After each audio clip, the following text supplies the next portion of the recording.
At my bachelor party, my best man drunkenly told everyone he has no idea his fiancée has been sleeping with me since they started dating. I finished my drink and left without a word. But at the wedding, when the officiant asked if anyone objected, I played a recording of that night. Now they both won't stop calling. I never thought I'd be typing something like this. 3 days ago, I was happily engaged to Lauren, excited about our upcoming wedding and celebrating my bachelor party with my closest friends, including Wayne, my best friend of 15 years, and my best man. Now I'm sitting alone in a hotel room, planning how to completely destroy both their lives. The bachelor party was at a cabin by the lake that Dale had arranged. Nothing crazy, just fishing, grilling, and drinks with my 5 closest friends. Wayne had been acting weird for weeks leading up to it, but I chalked it up to best man stress. He'd always been a bit intense, especially when drinking, and that night he started hitting the whiskey hard right after we arrived. By midnight, everyone was buzzed but having a good time. We were sitting around the fire pit when Wayne started making these strange comments, little digs about Lauren, how she always gets what she wants and knows how to play her cards right. I brushed it off at first. Wayne and Lauren never fully clicked, but I always figured they tolerated each other for my sake. As the night went on, Wayne drank more and got louder. Dale tried to cut him off, but Wayne pushed him away. That's when Wayne moved to sit next to me, throwing his arm around my shoulder. He leaned in close, whiskey breath hot on my ear, and said words that instantly changed everything. "She's been fucking me since before your first date, and you have no fucking idea." Time stopped. The fire crackling, my friends laughing. It all faded away. I stared at him, and the smug look on his face confirmed he wasn't joking. My entire body went cold. 3 years of memories instantly recontextualized. The times Lauren was working late. The weekends Wayne couldn't hang out because he was visiting family. The strange tension when all the 3 of us were together that I'd always dismissed. Wayne mistook my silence for shock. He kept talking, voice low but slurred enough that others were starting to notice something was off. I reached slowly into my pocket and opened my phone's recording app. This wasn't a moment of emotional weakness. It was crystal clarity. I needed evidence. "You think she loves you?" Wayne continued, oblivious to what I was doing. "We laugh about you, man.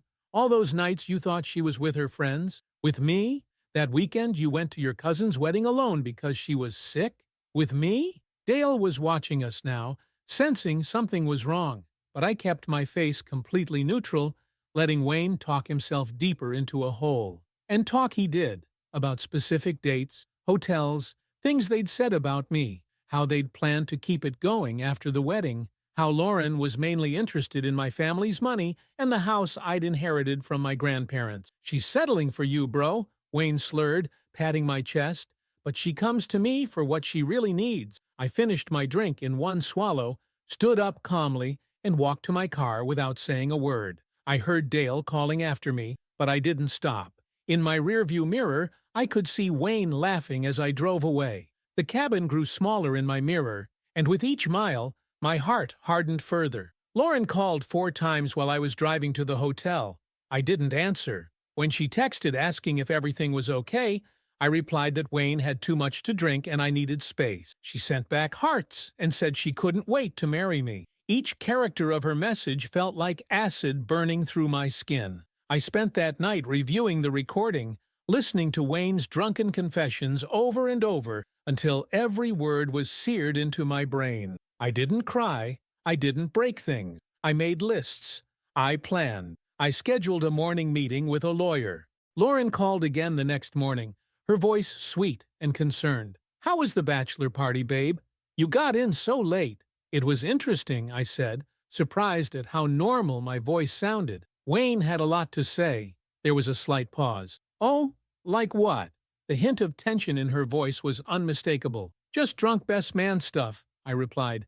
"We're meeting for breakfast in an hour to sort some wedding details." That was a lie, of course. I was actually meeting with my bank to separate our finances, and with a locksmith to change my house keys. I'd already moved my important documents and family heirlooms to a storage unit that morning. "That's great!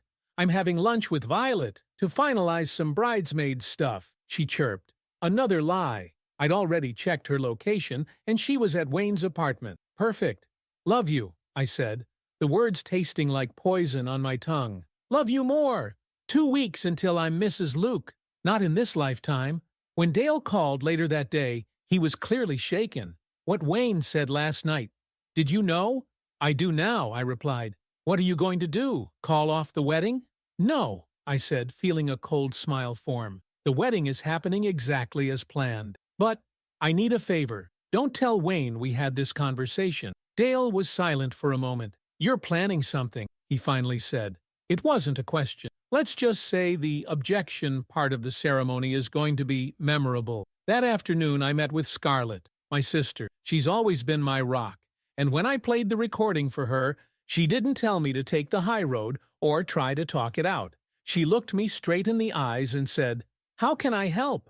For the past 3 days, I've maintained perfect normalcy with Lauren. I've kissed her goodbye in the morning. I've discussed wedding details. I've pretended nothing is wrong, all while systematically preparing to dismantle her entire life. We've had dinner with her parents, gone for drinks with friends, and the entire time, I've been gathering evidence, moving assets, and setting the stage. Lauren has no idea that her betrayal has already cost her everything. Wayne doesn't know that his drunken confession is going to destroy him. They both think I'm clueless, that they're still in control. But I see everything now, every lie, every manipulation, every fake smile. The wedding is still happening in 11 days. The venue is paid for, the guests are coming, and the ceremony will proceed as planned. Until the moment the officiant asks if anyone objects, and I play Wayne's confession for everyone to hear. They thought I was weak. They thought they could use me.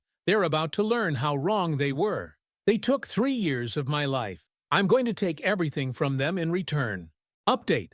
It's been 2 weeks since my last post. The wedding happened yesterday. Many of you asked for an update, so here it is. The 11 days between discovering Lauren and Wayne's betrayal and our wedding day were surreal. I moved through my normal routine like a ghost, smiling at Lauren over breakfast, nodding along during last-minute wedding preparations, even having dinner with both our families the night before, all while carrying the weight of what I knew and what I planned to do. Wayne texted me 3 days after the bachelor party. Sorry if I was out of line. Drank too much. That was it.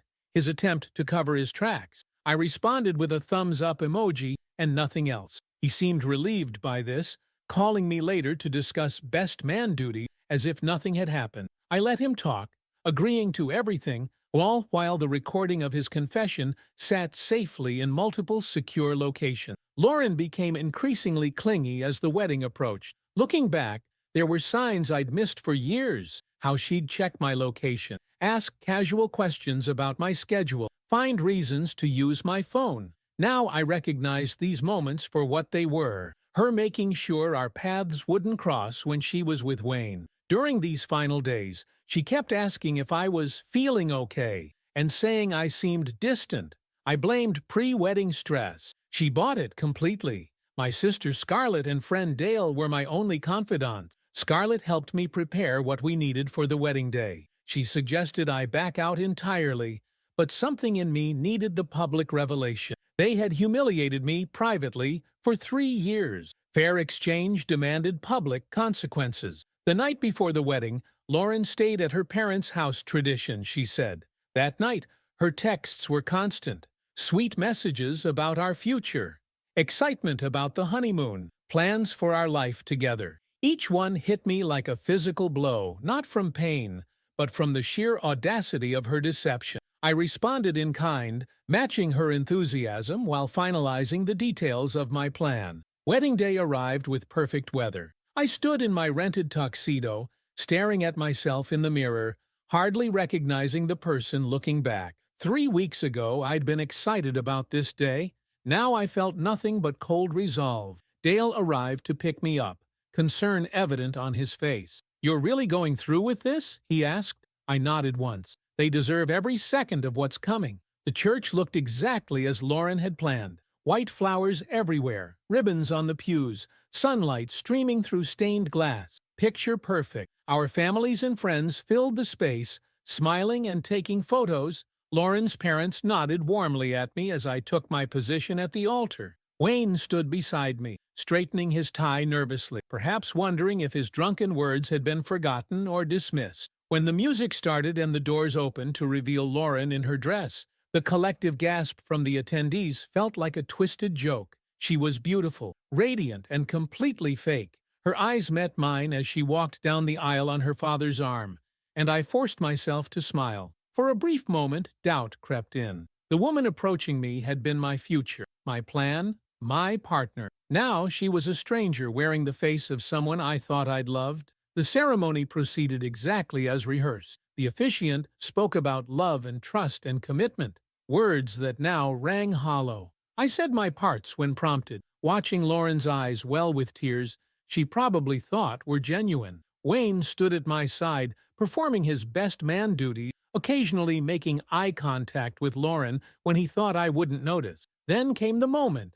If anyone can show just cause why this couple cannot lawfully be joined together in matrimony, let them speak now or forever hold their peace. The traditional pause, the slight uncomfortable shifting in the seats that always happens during this part.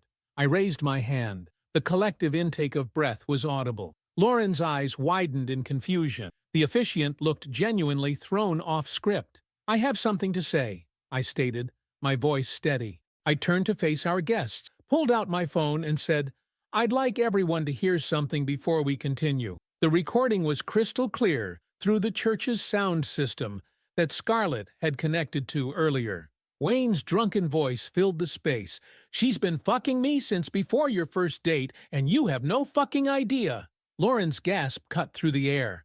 Wayne froze beside me, color draining from his face. I let the recording continue, capturing every detail of their betrayal, their mockery of me, their plans for my money. 4 minutes of uninterrupted confession that left no room for denial. The silence in the church was absolute except for Wayne's recorded voice describing nights with my fiancée while I worked late to save for our future. When it ended, I turned to Lauren, whose mascara was now streaming down her face. "The wedding's off, Lauren. You can keep the ring. I'm sure Wayne can pawn it when you need rent money." Her parents stood in shocked silence. Her father's face had hardened into something unrecognizable. Her mother was openly crying. I looked at Wayne next. 15 years of friendship. "And this is what it was worth to you." He stepped toward me, fists clenched. "You don't understand." Dale moved between us instantly. "Don't even think about it." I addressed the stunned crowd. "I apologize to everyone who traveled to be here today. There's still an open bar at the reception venue if anyone wants to make use of it. I won't be attending." Lauren lunged for me, grabbing my arm. "Luke, please, I can explain." I removed her hand from my arm. "There's nothing to explain. It's all on the recording." "It's not what it sounds like," she sobbed. 3 years, Lauren. Every time you told me you loved me, you were sleeping with him." Wayne tried again. "Man, you're making a scene." "You made this scene," I replied. "I'm just making it public." As I walked down the aisle toward the exit, Scarlett handed flash drives to key people: Lauren's parents, Wayne's mother, our mutual friends. Each contained copies of the recording, along with text message screenshots, location data, and hotel receipts I'd gathered over the past 11 days. Evidence that left no room for spin or damage control. Lauren's screams echoed behind me as I pushed through the church doors into the sunlight. Her mother was yelling questions at her. Wayne was being physically restrained by 2 of my cousins. Complete chaos. I drove straight to the hotel where we were supposed to spend our wedding night. The staff, unaware of what had transpired, had decorated the suite with rose petals and champagne. I packed the few items I'd left there and checked out immediately, ignoring their confused expressions. By evening, my phone had over 100 missed calls and messages. Lauren's were increasingly desperate, moving from explanations to apologies to threats. Wayne's started with anger, then shifted to panic as he realized what the exposure meant for his career and reputation. I read each one without responding. Scarlett called to tell me Lauren had been physically removed from the church by her own father after she'd tried to convince everyone I was lying. Wayne had attempted to delete the evidence from his mother's flash drive, but she'd already seen enough. Their carefully constructed world was crumbling hour by hour. That night, I sat alone in a different hotel room, watching the sun set over the city where I'd planned to build a life with Lauren. I felt no triumph, no satisfaction, just a hollow clarity. The storm I'd unleashed was only beginning. Their frantic messages told me they still didn't understand the extent of what was coming next. This morning, Lauren's final text arrived. "You've ruined everything. I hope you're happy." I finally responded. "I'm not happy, but now we're even. You both spent 3 years ruining my life behind my back. I spent 11 days planning to ruin yours to your face. The difference is, I'm just getting started." Then I blocked her number and made a call to the investigator who'd been compiling information on Wayne's business practices. Phase 2 was about to begin, and neither of them had any idea what was coming. Update 2. It's been 3 months since I walked out of that church and left Lauren sobbing in her wedding dress. Many of you asked for a final update on what happened after the wedding disaster. I've waited until now because I wanted to be certain the damage was complete and irreversible. It is. The morning after the wedding, I woke up with a strange sense of clarity. The anger was still there, burning steadily, but now it had purpose. I'd spent years building a life with Lauren and trusting Wayne, only to discover their betrayal went deeper than just the affair. They had planned to use me for financial security while laughing behind my back. So I decided their punishment needed to be equally comprehensive. First came the professional fallout. Wayne had always cut corners at his financial firm. The investigator I hired uncovered multiple ethical violations in his client accounts. An anonymous package of evidence was delivered to his company's board of directors and regulatory authorities 2 days after the wedding. He was terminated within a week and is now under investigation. His license was suspended pending review, effectively ending his career in finance. According to Mutual Connections, he's been blacklisted from every firm in our region. Lauren's workplace collapse was equally satisfying. She'd always maintained this perfect professional image, but had a history of creating false expense reports and taking credit for colleagues' work. I had documentation of all of it through our shared cloud account she never bothered to separate. After anonymous emails to her supervisors and HR department, she was called in for a review that ended with her immediate dismissal. The timing couldn't have been worse for her. Right as the wedding scandal was spreading through our social circle, the financial aspects were methodically handled. What Lauren didn't know was that I'd already separated our finances and documented every penny she'd borrowed without repaying. My attorney sent a detailed demand letter reclaiming funds she'd taken, including half the wedding costs our parents had covered. When she tried accessing our joint accounts, she found them already closed. The look on her face when her card was declined at the grocery store, according to Violet, who witnessed it, was apparently priceless. Wayne's financial situation deteriorated even faster. He'd been living beyond his means for years, and without his job, he couldn't make payments on his luxury apartment or car. The repossession happened while he was at a coffee shop. He walked outside to find his parking space empty. By month 2, he was couch surfing at increasingly reluctant friends' apartments. The social destruction was perhaps the most complete. The wedding recording had already done substantial damage, but it was just the beginning. Every mutual friend received evidence of specific lies Wayne and Lauren had told about them. Scarlett helped compile a detailed document for each person, showing texts and emails where Lauren and Wayne had mocked them, manipulated them, or used them. One by one, their support system crumbled. Lauren's parents, once my strongest advocates, turned against her completely after discovering she'd been stealing family heirlooms to fund weekend trips with Wayne. Her father called me personally to apologize, his voice heavy with shame, asking if I knew where his mother's antique jewelry had gone. I didn't tell him I'd already tracked it to 3 different pawn shops across the city.